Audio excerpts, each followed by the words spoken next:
ಯಾರ ಕಣ್ಣಿಗೂ ಕಾಣದ, ಯಾರ ಯೋಚನೆಗೂ ನಿಲುಕದ, ಯಾರ ಮನಸ್ಸಿಗೂ ತಟ್ಟದ ಒಂದು ಅಗೋಚರ ಲೋಕದ ಅನಾವರಣವೇ ಈ ನಮ್ಮ ಜನ್ಮಾಂತರ.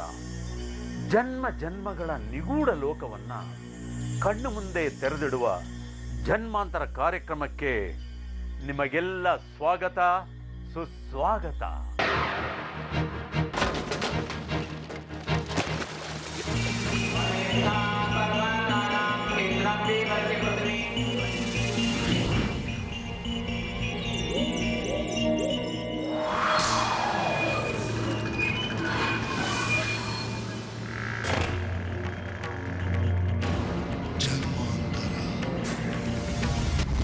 ನಿಮ್ಮ ಈ ಜನ್ಮದ ಎಲ್ಲ ಸಮಸ್ಯೆಗಳಿಗೂ ಗತ ಜನ್ಮದ ನೆಂಟು ಬೆಳೆದಿದೆ ಅನ್ನೋದು ಜನ್ಮಾಂತರ ಕಂಡುಕೊಂಡ ಸತ್ಯ.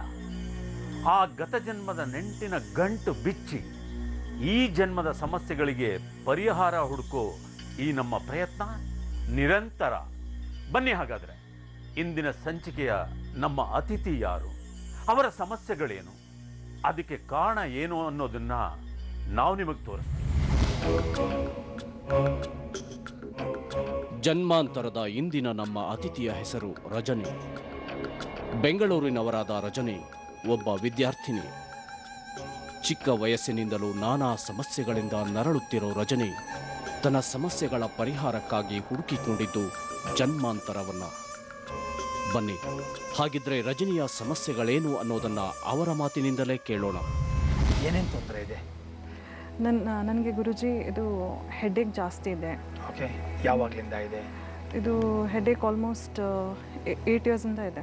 ಎಲ್ಲಿ ಯಾವ ಥರ ನೋವು ಬರುತ್ತೆ? ಇಲ್ಲಿ ಈ ಮಧ್ಯಭಾಗದಲ್ಲಿ ಜಾಸ್ತಿ ನೋವು ಬರುತ್ತೆ. ಓಕೆ, ಮಧ್ಯಭಾಗದಲ್ಲಿ ಜಾಸ್ತಿ ನೋವು ಬರುತ್ತೆ. ಆ ಹೆಡ್ಏಕ್ ಬಂದರೆ ಏನಾಗುತ್ತೆ, ಇದು ಕಾನ್ಸಂಟ್ರೇಷನ್ ಅಷ್ಟು ಓದಕ್ಕೆ ಮಾಡೋಕ್ಕಾಗಲ್ಲ. ಎಷ್ಟು ತಲೆನೋವುತ್ತೆ? ಯಾವ ಥರ ಅನಿಸುತ್ತೆ? ಆಲ್ಮೋಸ್ಟ್ 90 to 95% ಜಾಸ್ತಿ ಅನ್ನಿಸುತ್ತೆ. ಪಿಲ್ಸ್ ತೊಗೊದ್ರೂ ಏನಾಗಲ್ಲ. ಇಟ್ ವಿಲ್ ನಾಟ್ ರಿಡ್ಯೂಸ್, ಅದು ಕಡಿಮೆ ಆಗಲ್ಲ. ಅದು ಆ ಥರ ಏನೋ ಒಂದು ಹ್ಯಾಮರ್ ತೊಗೊಂಡು ನಾನು ತುಂಬ ಸಲ ಆಗಿದ್ದೀನಿ. ನನಗೆ ಆ ಥರ ನಮ್ಮ ತಾಯಿಗೆ ಹ್ಯಾಮರ್ ತೊಗೊಂಡು ಹಾಗೆ ತಲೆಗೆ ಇದು ಮಾಡಿಬಿಡೋಣ ಅಂತ. Kannada is not good. No. Okay, ನಾನು ಅಷ್ಟು ಚೆನ್ನಾಗಿ ಕನ್ನಡ ಮಾತಾಡೋ ಗುರುಜಿ. I see. ಓಕೆ, ಹೇಳು. ಸೊ ಹ್ಯಾಮರ್ ತೊಗೊಂಡು ಹೊಡ್ಕೋಬೇಕು ಅನ್ನೋಷ್ಟು ತಲೆನೋವು ಬರುತ್ತಾ? ಹೌದು ಹೌದು. ಡಾಕ್ಟ್ರಿಗೆ ತೋರಿಸಿದ್ಯಮ್ಮ? ಡಾಕ್ಟರ್ ತೋರಿಸಿದ್ರೆ ಅವ್ರು ಹೇಳ್ತಾರೆ ಏನು ಮಾಮೂಲು ಪ್ರಾಬ್ಲಮ್ ಇದು. ಮೋಸ್ಟ್ ಆಫ್ ದೆಮ್ ನವ ಡೇಸ್ ಇನ್ ದಿಸ್ ಜನರೇಷನ್ ಮಾಮೂಲಿ ಹೆಡ್ಡೇಕ್ ಇದ್ಲೇ ಇರುತ್ತೆ ಜಾಸ್ತಿ ಜನಕ್ಕೆ, ಬಿಕಾಸ್ ಆಫ್ ಸ್ಟ್ರೆಸ್ಸು, ಟೆನ್ಷನು ಅಂತ ಹೇಳ್ತಾರೆ. ವಿಪರೀತದ ತಲೆನೋವು ರಜನಿಯವರನ್ನ ಕಾಡುತ್ತಿರುವ ಬಹುಮುಖ್ಯ ಸಮಸ್ಯೆ. ಸತತ 8 ವರ್ಷಗಳಿಂದ ತಲೆಬೇನೆ ಅನುಭವಿಸುತ್ತಿರುವ ರಜನಿ ಅದರ ಪರಿಹಾರಕ್ಕಾಗಿ ನಾನಾ ಆಸ್ಪತ್ರೆಗಳನ್ನ, ಹಲವಾರು ವೈದ್ಯರನ್ನ ಭೇಟಿಯಾಗಿದ್ದಾರೆ. ಆದರೆ ಸಮಸ್ಯೆಗೆ ಪರಿಹಾರ ಮಾತ್ರ ಇಂದಿಗೂ ದೊರೆತಿಲ್ಲ. ಆಮೇಲೆ ಇನ್ನೇನು ತೊಂದರೆ ಇದೆ? ಆಮೇಲೆ ಇದು ನನಗೆ ಕೈನಲ್ಲಿ ರ್ಯಾಷಸ್ ಬರುತ್ತೆ. ಆ್ಯಂಡ್ ಏನೋ ಸೀಸನಲ್ ರ್ಯಾಷಸ್ ಥರ ಇರುತ್ತೆ. Okay, in the month of February March ಬರುತ್ತೆ. ಅದು ತುಂಬ ದೊಡ್ಡದಾಗಿ ಬರುತ್ತೆ. Leaving my face from the neck till the leg. Okay, ದೊಡ್ಡದಾಗಿ ಆಗುತ್ತೆ. ರ್ಯಾಷಸ್ ಥರ. ಅದನ್ನು ಡಾಕ್ಟರ್ ಹತ್ರ ತೋರಿಸ್ತೀವಿ. ಆ್ಯಂಡ್ ಅದು ಆಲ್ಮೋಸ್ಟ್ ಎಕ್ಸ್ಪೆನ್ಸ್ ಆಗಿದೆ. ನಮ್ಮದು ಜಾಸ್ತಿನೇ ಎಕ್ಸ್ಪೆನ್ಸ್ ಆಗಿದೆ. ಹೋಮಿಯೋಪತಿಗೂ ಇದು ಮಾಡಿದ್ದೀವಿ. Almost 40,000 to 50,000 we have spent. 40,000 to 50,000 on your rash problem. Rash problem ಜಾಸ್ತಿ ಸ್ಪೆಂಡ್ ಮಾಡ್ತೀವಿ. ಆದರೂ ಏನು ಗುಣ ಇಲ್ಲ. ಗುಣ ಇಲ್ಲ. ಅದು ಏನು ಹೇಳ್ತಾರೆ ಅಂದರೆ, ಇದು ಎಣ್ಣೆ ಚೇಂಜ್, ಆಯಿಲ್, ಗ್ರೌಂಡ್ನಟ್ ಆಯಿಲಿಂದ ಈ ಆಯಿಲ್ ಚೇಂಜ್ ಮಾಡು ಅಂತ ಹೇಳ್ತಾನೆ ಹೋಗ್ತಾರೆ. ಎಷ್ಟು ಚೇಂಜ್ ಮಾಡಿದ್ರು ಏನು ವಾಸನೆ ಆಗಲ್ಲ. ಅಂದರೆ ಡಾಕ್ಟರ್ಸ್ ಹೇಳೋದು ಇದು ಅಲರ್ಜಿಕ್ ಪ್ರಾಬ್ಲಮ್ ಅಂತ. But it is seasonal. ಇದು ಎಷ್ಟು ವರ್ಷದಿಂದ ಇದೆ? 6 ಇಯರ್ಸಿಂದ ಇದೆ ಇದು. ಆಲ್ರೈಟ್, ನೆಕ್ಸ್ಟ್ ಇನ್ನೇನು ತೊಂದರೆ ಇದೆ? ಒಂದ್ಸಲ ಏನಾಗುತ್ತೆ ಗೊತ್ತಾ, ಫ್ರಮ್ 5 months ಸ್ಟಮಕಿಗೆ ಬರುತ್ತೆ. ಊಟ ಆದಮೇಲೆ ಸ್ಟಮಕಿಗೆ ಬರುತ್ತೆ. ತಕ್ಷಣ ಇದು ಮೋಷನ್ಗೆ ಹೋಗಬೇಕು, ಆ ಥರನೂ ಆಗುತ್ತೆ. ಓಹೋ, 5 months ಇಂದ ಊಟ ಮಾಡಿದ ತಕ್ಷಣ ಹೊಟ್ಟೆ ನೋವು ಬರುತ್ತೆ. ಆಮೇಲೆ ಮೋಷನ್ಗೆ ಹೋಗಬೇಕು. ಅಲೋಪತಿ, ಹೋಮಿಯೋಪತಿಯಂತಹ ಯಾವುದೇ ಚಿಕಿತ್ಸೆಗೂ ಜಗ್ಗದ ಇವರ ಸಮಸ್ಯೆ ರಜನಿಯವರನ್ನ ಮಾನಸಿಕವಾಗಿ ಕುಗ್ಗುವಂತೆ ಮಾಡಿದೆ. ಜೊತೆಗೆ ಇವರನ್ನ ಕಾಡ್ತಿರೋ ಮತ್ತೊಂದು ಸಮಸ್ಯೆ ಅಂದರೆ ವಿದ್ಯಾಭ್ಯಾಸಕ್ಕೆ ಸಂಬಂಧಿಸಿದ್ದು. ನನ್ನ ಎಜುಕೇಷನ್ ಬಗ್ಗೆ ಹೇಳಬೇಕಂದ್ರೆ, ಇದು ಮುಂಚಿನಿಂದ ಇದೆ. ಇದು ನನ್ನ ICWI ಅಂತ ಹೇಳ್ತೀವಿ. ಅದು ನಾನು ಸ್ಟಾರ್ಟ್ ಮಾಡುವಾಗನೇ ಪ್ರಾಬ್ಲಮ್. ಆಬ್ಸ್ಟಿಕಲ್ಸ್ ಅಂದರೆ ಜಾಸ್ತಿ ಇದೆ. ಫಸ್ಟ್ ವೆರಿ ಟೈಮ್ ಅದೇ ಡೆತ್ ಆದರೂ ಆಗುತ್ತೆ, ಇಲ್ಲಾಂದರೆ ಯಾರಾದರೂ ತುಂಬ ಸೀರಿಯಸ್ನೆಸ್ನಲ್ಲಿ ಹೋಗ್ತಾರೆ. ನಿನಗೆ ಪರೀಕ್ಷೆ ಇದ್ದಾಗ ನನ್ನ ಪರೀಕ್ಷೆ ಇದ್ದಾಗ ಯಾರೋ ಸಾಯ್ತಾರೆ, ಇಲ್ಲ ಅಂದರೆ ಸೀರಿಯಸ್ನಲ್ಲಿ ಹೋಗ್ತಾರೆ, ಸೀರಿಯಸ್ ICU ಆ ಥರ ಆಗುತ್ತೆ. ಆ ಥರ ಆಗ್ಬಿಟ್ಟು ಏನಾಗುತ್ತೆ? ಆ ಥರ ಬಿಟ್ಟರೆ ಅದೇ ಕಾನ್ಸಂಟ್ರೇಷನ್ ಮಾಡೋಕ್ಕಾಗಲ್ಲ, ಎಮೋಷ್ನಲ್ ಆಗಿಬಿಡ್ತೀವಿ ಅಲ್ವಾ, ಕಾನ್ಸಂಟ್ರೇಟ್ ಮಾಡೋಕ್ಕಾಗಲ್ಲ. ಅದು 2-3 ಸಲ ಆಗಿದೆ. ಆಲ್ಮೋಸ್ಟ್ ಈ ಸಲ ನಾನು ಇದು 5 ಅಟೆಂಪ್ಟ್ಸ್ ಹೋಗಿದೆ ನಂದು because of it. I C. ಈ ಸಲ ನಾನು ಐ ಡಿಂಟ್ ರೈಟ್ ದಿಸ್. ಯಾಕೆ ಈ ಸಲ ಯಾಕೆ ಬರೀಲಿಲ್ಲ? ಯಾಕಂದರೆ ಇದು ನಾನು ಓದಿದ್ರೆ ಏನಾಗುತ್ತೆ ಗೊತ್ತಾ, 2 ಸೆಂಟೆನ್ಸ್ ಓದಿದ್ರೇ 3-4 hours ಹಂಗೆ ಬಿದ್ದುಬಿಡ್ತೀನಿ.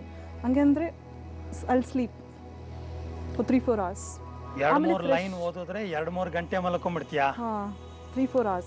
ಫ್ರೆಶ್ ಆಗ್ತಾರೆ ಅಂತ ಹೇಳ್ತಾರೆ ಜಾಸ್ತಿ ಜನ, ಆದರೆ ಫ್ರೆಶ್ನೆಸ್ ಆಗಲ್ಲ. ಇನ್ನೂ ತಿರ್ಗಾ ಕೂತ್ಕೊಂಡು ಹೋದ್ರೆ ಇನ್ನೂ ಹೋಗ್ಬಿಡ್ತೀನಿ. ಅಂದರೆ 2-3 ಲೈನ್ ಓದಿ ಮಲ್ಕೊಂಡ್ಬಿಡ್ತೀಯಾ 2-3 ಗಂಟೆ. ಸೊ ನಾರ್ಮಲಿ ಎದ್ದಾಗ ಫ್ರೆಶ್ ಆಗಿರ್ತೀವಿ, ಓದಬಹುದು ಮತ್ತೆ ಅಂತ ಅನ್ಕೊಳ್ಳೋದು ಆಗಲ್ಲ. ಮತ್ತೆ ಒಂದು 2-3 ಲೈನ್ ಓದಿದ್ರೆ ಮತ್ತೆ 2-3 ಗಂಟೆ ಮಲ್ಕೊಂಡ್ಬಿಡ್ತೀಯಾ? ಹೌದು, ಅದು ಆ ಥರ ಆಗುತ್ತೆ. ಆಮೇಲೆ ಜನರಲಿ ಸಬ್ಜೆಕ್ಟ್ ವೈಸೂ ಇಲ್ಲ. Generally even if I have to write ಏನಾದರೂ ಬರೀಬೇಕಂದ್ರೂ ಕೈಯಲ್ಲಿ ಆಗಲ್ಲ. ನಾಟ್ ಮೋರ್ ದೆನ್ 3 words ಬರೀಕೂ ಆಗಲ್ಲ. ಏನಾಗುತ್ತೆ more than 3 words? somebody is like holding my hand, it will not move. ಆ ಥರ ಆಗಿಬಿಡುತ್ತೆ. ಒಂಥರ ಸ್ಕ್ರಿಬ್ಲಿಂಗ್ ಥರ ಹೋಗುತ್ತೆ. ಯಾರೋ ಇಟ್ಕೊಂಡ್ಬಿಟ್ಟಿದ್ದಾರೆ, ಬಲವಂತವಾಗಿ ಬರೀಬೇಕು ಅನ್ನೋ ಥರ. ಇದು ಓದಿನ ಸಮಸ್ಯೆಯಾದರೆ ರಜನಿಯವರನ್ನ ಮತ್ತಷ್ಟು ಕುಗ್ಗಿಸಿರೋದು ಅವರ ಮುಖ ಚರ್ಮದ ಕಪ್ಪು ಕಲೆಯ ಸಮಸ್ಯೆ. ಮುಖದ ಮೇಲೆ ಇದು ಕಪ್ಪು ಕಲೆ ಇದೆ ಅಲ್ವಾ, ಆಲ್ಮೋಸ್ಟ್ 2.5 years ಅಂತ ಇದೆ ಇದು. ಮೊದಲು ಫೇರ್ ಆಗಿತ್ತಾ? ಮೊದಲು ತುಂಬ ಫೇರ್ ಆಗಿತ್ತು. And people use to compliment, fair ಆಗಿದೆ, ಕ್ಲಿಯರ್ ಆಗಿದೆ ಸ್ಕಿನ್, ಏನು ಮಾಡ್ತೀಯಾ ಅಂತ. ಆ್ಯಂಡ್ ಇವಾಗ ನನ್ನ ಸ್ಕಿನ್ ನೋಡಿದ್ರೆ ಏನು ಸ್ಕಿನ್ ಈ ಥರ ಆಗಿದೆ ಅಂತ ಕೇಳ್ತಾರೆ. Black bluish black patches. Skin specialist ತೋರಿಸಿದ್ಯಾ? ಇಲ್ಲ, ಇದು ತೋರಿಸಲಿಲ್ಲ. ಯಾಕಂದರೆ ಆಲ್ರೆಡಿ ರ್ಯಾಷಸ್ಗೆ ಅಷ್ಟೊಂದು ಇದು ಫೈನಾನ್ಷಿಯಲ್ ಪ್ರಾಬ್ಲಮ್, ಇದು one of the reason. Another reason ಇದು ಕ್ಯೂರ್ ಆಗುತ್ತಾ ಅಲ್ವಾ ಅಂತ ಇನ್ನೊಂದು ಡೌಟು. ಯಾಕಂದರೆ ರ್ಯಾಷಸ್ಸೇ ಕ್ಯೂರ್ ಆಗಲಿಲ್ಲ, ಅದಕ್ಕೂ ವೇಸ್ಟ್ ಹಣ ಆಗುತ್ತೆ ಅಂತ ಆ ಥರ ಅಭಿಪ್ರಾಯ ಬಂದ್ಬಿಟ್ಟಿತ್ತು. ಇನ್ನೇನು ಸಮಸ್ಯೆ with in the family? How are things with in the family? ಜಾಸ್ತಿ ಜಗಳಗಳು ಆಗುತ್ತೆ, ತುಂಬ ಜಗಳಗಳು. ಯಾರ್ಯಾರಿಗಾಗುತ್ತೆ? ನಾನು ಮತ್ತು ನಮ್ಮ ಅಣ್ಣ ಮಿಸ್ಕನ್ಸೆಪ್ಷನ್ ಜಾಸ್ತಿ ಆಗುತ್ತೆ. ಇಲ್ಲ, ನಾವು ಚೆನ್ನಾಗಿ ಹೇಳಿದ್ರೂ ಇದು ಸರಿಯಾಗಿಲ್ಲ, ಮೀನಿಂಗೇ ಡಿಫ್ರೆಂಟು ಅಂತ ತಗೊಳ್ತಾರೆ. ಆ ಥರ ಆಗ್ಬೇಕು. ನೀನೇನೋ ಹೇಳಿದ್ರೆ ಅವ್ರು ಇನ್ನೇನೋ ಅರ್ಥ ಮಾಡ್ಕೊಳ್ಳೋದು, ಆ ಥರ. ನಿನಗೂ ನಿನ್ನ ಅಣ್ಣಂಗೂ ಜಗಳಗಳು. ಆಮೇಲೆ ತಾಯಿ ಹತ್ರನೂ ಜಗಳ ಜಾಸ್ತಿ ಆಗುತ್ತೆ. ಆಮೇಲೆ ನನಗೆ ಜಾಸ್ತಿ ಇದು ಅವಮಾನ ಜಾಸ್ತಿ ಆದ. ನಾನೇನು ಮಾಡಲ್ಲ, ಆದರೂ I'll be blame for it. ನಿನ್ನ ತಪ್ಪಿಲ್ಲದಿದ್ರೂ ನಿನಗೆ ಅವಮಾನಗಳು ಆಗುತ್ತೆ, ಜಾಸ್ತಿ ಆಗುತ್ತೆ. ಓಕೆ, ಇವಳೇ ಕಾರಣ ಅಂತ ಆ ಥರ ಹೇಳ್ಬಿಡ್ತಾರೆ. ಹೀಗೆ ನಾನಾ ಸಮಸ್ಯೆಗಳಿಂದ ನರಳುತ್ತಿರುವ ರಜನಿ ಮನೆಯಲ್ಲೂ ಕೂಡ ಹೊಂದಾಣಿಕೆ ಕೊರತೆಯಿಂದ ಬಳಲುತ್ತಿದ್ದಾರೆ. ಒಟ್ಟಾರೆ ರಜನಿಯವರನ್ನ ಕಾಡುತ್ತಿರೋ ಹಲವಾರು ದೈಹಿಕ ಮತ್ತು ಮಾನಸಿಕ ಸಮಸ್ಯೆಗಳು ಇವರನ್ನ ಹೈರಾಣಾಗಿಸಿಬಿಟ್ಟಿದೆ. ಇವರ ಈ ಜನ್ಮದ ಎಲ್ಲ ಸಮಸ್ಯೆಗೂ ಗತ ಜನ್ಮದ ನಂಟು ಬೆಸೆದಿದೆ. ಆ ನಂಟಿನ ಗಂಟು ಬಿಚ್ಚುವ ಯತ್ನವನ್ನ ನಮ್ಮ ಬಾಲಕೃಷ್ಣ ಗುರೂಜಿಗಳು ಮಾಡುತ್ತಾರೆ. ನೋಡಿ ಅದನ್ನ ತೆಗೆದು ಸರಿ ಮಾಡೋಣ. And let us hope that you will be better and good by the end of the healings. ರಜನಿಯ ಈ ಜನ್ಮದ ಸಮಸ್ಯೆಗಳಿಗೆ ಯಾವ ಜನ್ಮದ ನಂಟಿದೆ? ಆ ಜನ್ಮದಲ್ಲಿ ನಡೆದ ದುರಂತಗಳೇನು? ಆ ದುರಂತಗಳಿಂದ ಏನೆಲ್ಲ ಸಮಸ್ಯೆಗಳು ರಜನಿಯನ್ನು ಕಾಡ್ತಿದೆ ಅನ್ನೋದನ್ನು ನೋಡೋಣ ಒಂದು ಸಣ್ಣ ಬ್ರೇಕ್ನ ನಂತರ.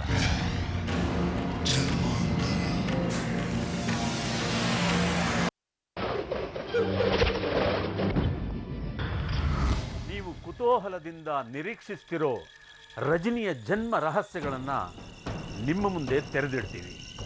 ಸಂಮೋಹಿನಿ ತಂತ್ರದ ಮೂಲಕ ಸುಪ್ತ ಮನಸ್ಸಿನ ಆಳದಿಂದ ಬಿಚ್ಚಿಕೊಂಡ ರಜನಿಯ ಗತಜನ್ಮದ ಕತೆ ಇಲ್ಲಿದೆ ನೋಡಿ. ರಜನಿಯವರ ಎಲ್ಲ ಸಮಸ್ಯೆಗಳನ್ನು ಆಲಿಸಿದ ಗುರೂಜಿಗಳು ಮೊದಲು ರಜನಿಯ ಮುಖಚರ್ಮದ ಸಮಸ್ಯೆಯ ಬಗ್ಗೆ ಒಂದು ಪ್ರಾತ್ಯಕ್ಷಿಕ ಪ್ರಯೋಗ ನಡೆಸುತ್ತಾರೆ. ಚರ್ಮದ ಕಲೆ ಮತ್ತು ದೇಹದ ಉಳಿದ ಭಾಗದ ಬಣ್ಣದ ವ್ಯತ್ಯಾಸವನ್ನು ಗುರುತು ಮಾಡುತ್ತಾರೆ.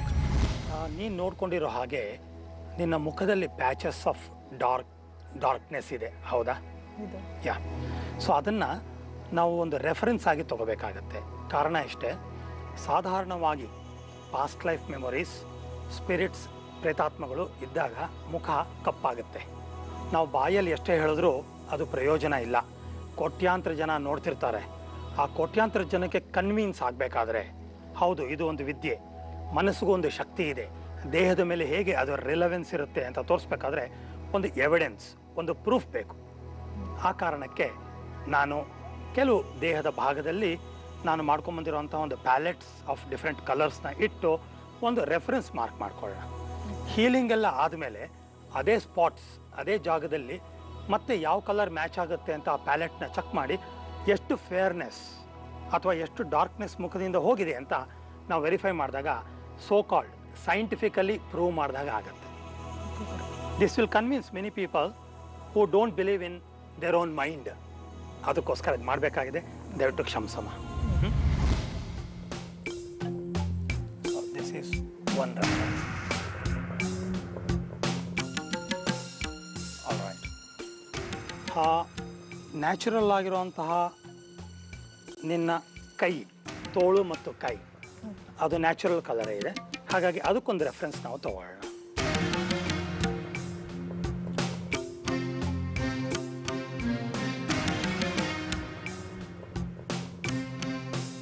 ಸೊ ನಿನ್ನ ತೋಳಿನ ಒಂದು ರೆಫರೆನ್ಸ್ ತೊಗೊಂಡಿದ್ದೀವಿ, ಮುಖದಲ್ಲಿ ಒಂದು ಪ್ಯಾಚ್ ಆಫ್ ಡಾರ್ಕ್ನೆಸ್ ತೊಗೊಂಡಿದ್ದೀವಿ.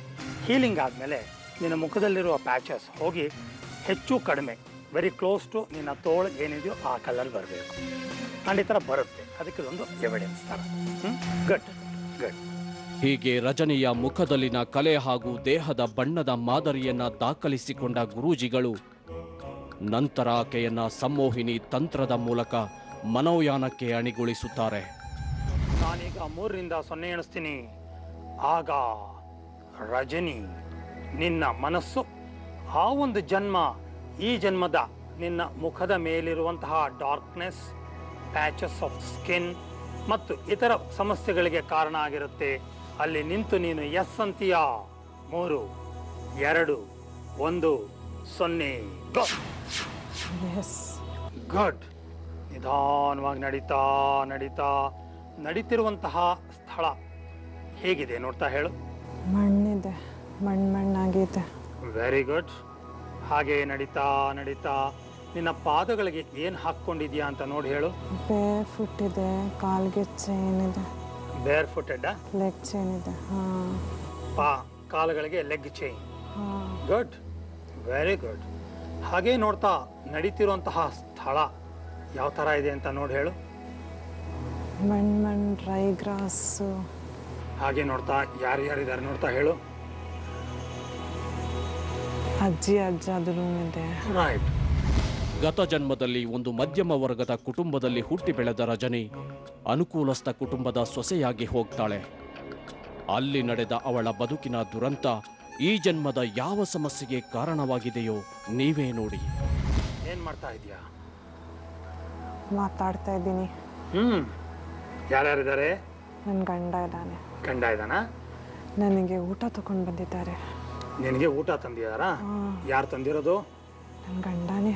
ಗಂಡನೇ ತಂದಿಯಾನ? ಹೌದು. ರೈಟ್. ಏನಾಗ್ತಾ ಇದೆ? ಅನ್ನ ಚೆನ್ನಾಗಿಲ್ಲ. ಅನ್ನ ಚೆನ್ನಾಗಿಲ್ಲ. ಚೆನ್ನಾಗಿಲ್ವಾ? ಅಲ್ಲ, ಓಕೆ. ವಿಷ ಕಳಿಸ್ತಿದೆ. I C.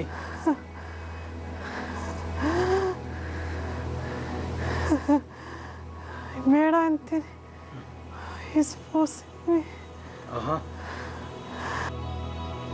ತುಂಬ ಬಿಟರ್ ಆಗಿದೆ. It's not nice.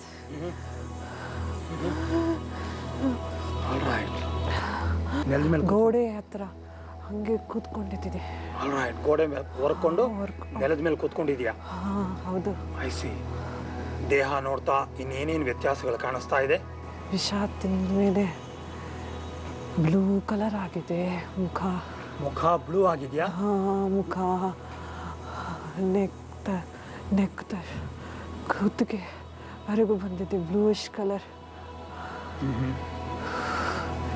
ಜಾಸ್ತಿ ಆಲ್ಮೋಸ್ಟ್ ಮೋರ್ ದೆನ್ 6-7 hours ಬಿಟ್ಟಿದ್ದಾರೆ ಹಂಗೆ. ಸ್ಟಾರ್ಟಿಂಗ್ ಟು ಆಲ್ಮೋಸ್ಟ್ ಬ್ಲ್ಯಾಕಿಶ್ ಆಗ್ತಾ ಇದೆಯಾ? ಇದು ರಜನಿಯ ಗತ ಜನ್ಮದಲ್ಲಿ ನಡೆದ ಸಾವಿನ ದುರಂತ. ಸ್ವತಃ ಗಂಡನೇ ತನ್ನ ಪತ್ನಿಯನ್ನ ವಿಷ ಹಾಕಿ ಕೊಂದು ಬಿಡ್ತಾನೆ. ಅದಕ್ಕಿದ್ದ ಕಾರಣ ಆ ಜನ್ಮದ ರಜನಿಯ ಸೌಂದರ್ಯ ಮತ್ತು ಅತಿಯಾದ ಮಾತಿನ ಚಾಳಿ. ಯಾವ ಕಾರಣಕ್ಕೆ ನಿನ್ನ ಗಂಡ ಆ ಜನ್ಮದಲ್ಲಿ ನಿನ್ನನ್ನು ಕೊಲೆ ಮಾಡಿದಾನೆ ಅಂತ ನೋಡಿ ಹೇಳು. ಅವನು ನನಗೆ ಇಷ್ಟಪಟ್ಟೆ ಮದುವೆ ಮಾಡಿಕೊಡೋದು. People are back biting. ನನ್ನ ಬಗ್ಗೆ ಎಲ್ಲ ಕೆಟ್ಟದು ಸರಿ ಇಲ್ಲ. ಯಾಕಂದರೆ ನಾನು ಜಾಸ್ತಿ ಸ್ವಲ್ಪ ಮಾತಾಡ್ತೀನಿ, ನಗ್ತೀನಿ. That is not good for the lady ಅಂತ. ನೀನು ಸಂತೋಷದಿಂದ ಮಾತಾಡಿದವ್ರು ಯಾರಿಗೂ ಹಿಡ್ಸಲ್ಲ ಅವ್ರಿಗೆ. And jealous of my beauty also. Because nobody is like that. Those people, they look dark. Okay, ನೀನು ಫೇರ್ ಆಗಿದೆಯಾ ತುಂಬ? ಹಾಗಾಗಿ ಜಲಸ್ ಅವ್ರಿಗೆಲ್ಲ. ಹೌದು. ಸೊ ಈ ಕಾರಣಕ್ಕೆ ನಿನ್ನ ಗಂಡ ನಿನ್ನನ್ನು ವಿಷ ಕೊಟ್ಟು ಸಾಯಿಸಿದಾನ? ಹೌದು. ಈ ಕಾರಣದಿಂದಾಗಿ ರಜನಿಯ ಈ ಜನ್ಮದಲ್ಲಿನ ಸಮಸ್ಯೆ ಅಂದರೆ ಗಂಡಸರನ್ನ ಕಂಡರೆ ಸಿಟ್ಟು ಬರೋದು, ಅವರನ್ನ ಹಿಡಿದು ಹೊಡೆದು ಬಿಡಬೇಕು ಅನ್ನುವಷ್ಟು ಆವೇಶಗೊಳ್ಳೋದು. ಅದೇ ಕಾರಣಕ್ಕೆ ಮನೆಯಲ್ಲಿ ಅಣ್ಣನ ಜೊತೆ ಕೂಡ ರಜನಿ ಸುಖ ಸುಮ್ಮನೆ ಜಗಳ ಕಾಯ್ತಾಳೆ. ನೋಡಿದ್ರಲ್ಲ, ಗತ ಜನ್ಮದಲ್ಲಿ ತನ್ನ ಗಂಡನಿಂದಲೇ ಸಾವು ಕಂಡ ರಜನಿ ಈ ಜನ್ಮದಲ್ಲಿ ಯಾವ ಸಮಸ್ಯೆಯಿಂದ ನರಳ್ತಿದ್ದಾಳೆ ಅನ್ನೋದನ್ನ. ಗಂಡಸರನ್ನು ಕಂಡ್ರೆ ಕೆಂಡದಂತ ಸಿಟ್ಟು ಮಾಡಿಕೊಳ್ಳೋ ರಜನಿ ತನ್ನ ಇತರೆ ಸಮಸ್ಯೆಗಳನ್ನು ತಂದಿದ್ದು ಯಾವ ಜನ್ಮದಿಂದ, ಆ ಜನ್ಮದ ಕತೆ ಏನು ಅನ್ನೋದನ್ನ ನೋಡೋಣ ಇನ್ನೊಂದು ಬ್ರೇಕ್ನ ನಂತರ.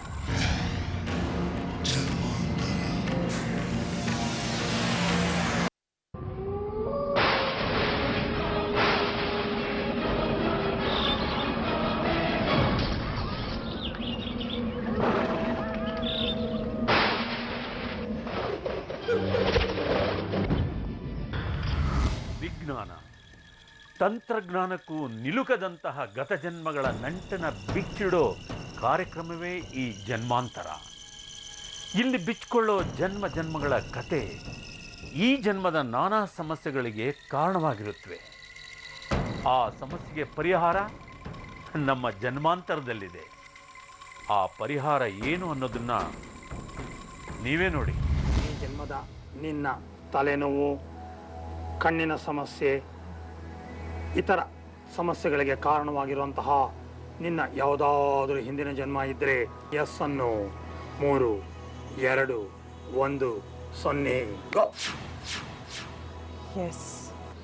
ಹಾಗೆ ನಡೀತಾ ಸುಮಾರು ವಯಸ್ಸು ಆ ಜನ್ಮದಲ್ಲಿ ನಿನಗೆ ಎಷ್ಟಾಗಿದೆ?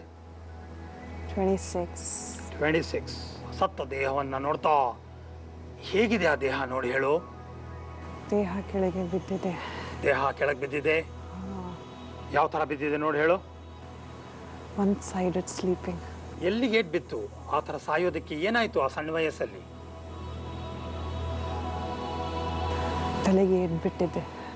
ತಲೆಗೆ ಏಟ್ ಬಿತ್ತ? ಹೌದು. ಸೊ ರಕ್ತ ಹೋಗ್ತಾ ಇದೆ. It's bleeding. ಯಾತಕ್ಕೋಸ್ಕರ ಆ ಥರ ಏಟ್ ಬಿದ್ದಿದೆ ನೋಡಿ ಹೇಳು. ಮನೆಯಿಂದ ನನ್ನ ಗಂಡನ ನೋಡಿ ಬಂದಿದೆ ಅಲ್ವಾ. ಹೌದು. ಆವಾಗ ಅವನಿಗೆ ಹಿಡಿಸ್ಲಿಲ್ಲ ನಾನು ಬಂದಿರೋದು. ಅವನು ಕೆಲಸ ಮಾಡೋ ಜಾಗಕ್ಕೆ ನೀನು ಬಂದಿರೋದು ಅವ್ನಿಗೆ ಹಿಡಿಸ್ಲಿಲ್ಲ. ಕೋಪ ಜಾಸ್ತಿ ಅವನಿಗೆ. ಜಾಸ್ತಿ ಕೋಪ. ಯಾಕೆ ಬಂದೆ ಅಂತ ಕೇಳ್ತಾ ಇದ್ದಾನೆ. ನಾನು ಊಟ ಮಾಡಲಿಲ್ಲ ಅಂತ ಬಂದೆ. ನನ್ನ ಗಂಡ ಊಟ ಬರಲಿ ಮನೆಗೆ ಲೇಟ್ ಆಗ್ತಾ ಇದೆ ಅಲ್ವಾ ಅಂತ. ನಿನ್ನ ಗಂಡ ಊಟ ಮಾಡಿಲ್ಲ ಅನ್ನೋ ಕಾರಣಕ್ಕೆ ನೀನು ಊಟ ತೊಗೊಂಡು ಹೋಗಿದ್ಯಾ? ಹೌದು. ನೋಡಿದ್ರೆ ಕೋಪ ಹಿಡಿಸ್ಲಿಲ್ಲ. ಯಾಕಂದರೆ ಅವ್ರ ವರ್ಕರ್ಸ್ಗೂ ಏನಾದರೂ ನಿನ್ನ ಹೆಂಡತಿ ಬಂದಿದ್ದಾಳೆ ಅಂತ ಇದು tease him. He doesn't like that. ಹೆಂಡತಿ ಬಂದಾಳೆ ಅಂತ ಟೀಸ್ ಮಾಡ್ತಾರೆ. Because they wives don't come no. Care ತಗೊಳ್ಳಲ್ವಾ. ನೀನು ತಗೊಂಡ್ರೆ ಅವ್ರಿಗೆ ಹಿಡಿಸಲ್ಲ ಅವರಿಗೆ. ಚುಡಾಯಿಸ್ತಾರೆ. ಹೌದು. ಅವನಿಗೆ ನಾನು ಬಂದ್ರೆ ನನ್ನ ಬಗ್ಗೆ ಏನಾದರೂ ಹೇಳಿದ್ರೆ ಕೋಪ ಬರುತ್ತೆ. ಅವನು ಯಾಕೆ ಬಂದೆ ಅಂತ ಕೇಳ್ತಾ ಇದ್ದಾನೆ. ಹ್ಯಾಮರಿಂದ ಕೆಲಸ ಮಾಡ್ತಾ ಇದ್ದಾನೆ ಅವನು. ಸುತ್ತಿಯಿಂದ ಕೆಲಸ ಮಾಡ್ತಾ ಇದ್ದಾನೆ. ಹೌದು, ಸುತ್ತಿಯಿಂದ. So he's got angry. He doesn't know what to do. I was in just opposite that side. Right side ಅಂತ ನಿಂತ್ಕೊಂಡೆ. ಯಾಕೆ ಬಂದೆ ಅಂತ ಕೆಲಸ ಮಾಡುವಾಗ just through that have a very ನನ್ನ ತಲೆ ಮೇಲೆ ಮಧ್ಯಭಾಗದಲ್ಲಿ ಆ ಸುತ್ತಿ ಬಂದು it just hit me very badly. It was paining very badly. I screamed. Oh, I see. So badly. ಹೌದು, ಮರಗೆಲಸದ ಕೆಲಸ ಮಾಡ್ತಿದ್ದ ಗಂಡನನ್ನ ನೋಡೋಕೆ ಅದೊಂದು ದಿನ ರಜನಿ ಹೋಗ್ತಾಳೆ. ಅಷ್ಟಕ್ಕೆ ಸಿಟ್ಟುಗೊಂಡ ಆಕೆಯ ಗಂಡ ಕೈಲಿದ್ದ ಸುತ್ತಿಗೆಯಿಂದ ಹೆಂಡತಿಯ ತಲೆಗೆ ಹೊಡೆದು ಕೊಂದು ಬಿಡ್ತಾನೆ. ಹಾಗೆ ಗತ ಜನ್ಮದಲ್ಲಿ ತಲೆ ಹೊಡೆದು ಸಾವನ್ನಪ್ಪಿದ ಕಾರಣದಿಂದ ಈ ಜನ್ಮದಲ್ಲಿ ರಜನಿಯನ್ನ ಕಾಡುತ್ತಿರುವ ಸಮಸ್ಯೆ ಏನು ಗೊತ್ತಾ? ಅಲ್ಲಿಯ ಯಾವ ಯಾವ ಸಮಸ್ಯೆಗಳು ಈ ಜನ್ಮದ ರಜನಿಗೆ ಬಂದಿದೆ ನೋಡ್ತಾ ಹೇಳು. ತಲೆನೋವು, ಜಾಸ್ತಿ ತಲೆನೋವು. I C. ಎಕ್ಸೆಸಿವ್. ಯಾವ ಥರ ತಲೆನೋವು ಬರ್ತಾ ಇದೆ? ಅದೇ ನನಗೆ ಒಂದೊಂದು ಸಲ ಆಗುತ್ತೆ, ಸುತ್ತಿಯಿಂದ ತಲೆಗೆ ಹಾಕ್ಬಿಡೋಣ, ಯಾಕಂದರೆ ಟ್ಯಾಬ್ಲೆಟ್ಸ್ ತೊಗೊಂಡ್ರು ಹೋಗಲ್ಲ, ಆ ಥರ ಆಗಿಬಿಡುತ್ತೆ ನನಗೆ. ಓ, ಟ್ಯಾಬ್ಲೆಟ್ ತೊಗೊಂಡ್ರು ಹೋಗಲ್ಲ, ಸುತ್ತಿಲ್ ಹೊಡ್ಕೋಬೇಕು ಅನ್ಸುತ್ತಾ? ಅನ್ಸುತ್ತೆ. I see. ಅನ್ಸುತ್ತೆ. ಅದರಿಂದ I have my eyesight problem this time.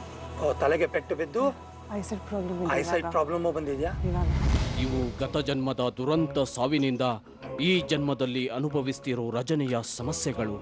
ವಿಪರೀತ ತಲೆನೋವು ಮತ್ತು ಕಣ್ಣಿನ ಸಮಸ್ಯೆಯಿಂದ ನರಳುತ್ತಿರೋ ರಜನಿಯ ಸಮಸ್ಯೆಗೆ ಗತ ಜನ್ಮದ ನಂಟು ಬೆಸೆದುಕೊಂಡಿದೆ. ರಜನಿಯ ಜನ್ಮಾಂತರದ ಯಾನ ಇಷ್ಟಕ್ಕೆ ಮುಗಿಯೋದಿಲ್ಲ. ಆಕೆ ಅನುಭವಿಸ್ತಿರೋ ನಾನಾ ಸಮಸ್ಯೆಗಳಿಗೆ ಮತ್ತಷ್ಟು ಜನ್ಮದ ನಂಟಿದೆ. ಜೊತೆಗೆ ಆಕೆಯನ್ನ ಕಾಡ್ತಿರೋ ಪ್ರೇತಾತ್ಮಗಳ ಕಥೆನೂ ಇದೆ. ಆ ಕುತೂಹಲಕಾರಿ ಕಥೆಯನ್ನು ನೋಡೋಣ. ಹೌದು, ನಾಡಿನ ಸಂಚಿಕೆಯಲ್ಲಿ. ಅಲ್ಲಿವರೆಗೂ ಶುಭರಾತ್ರಿ.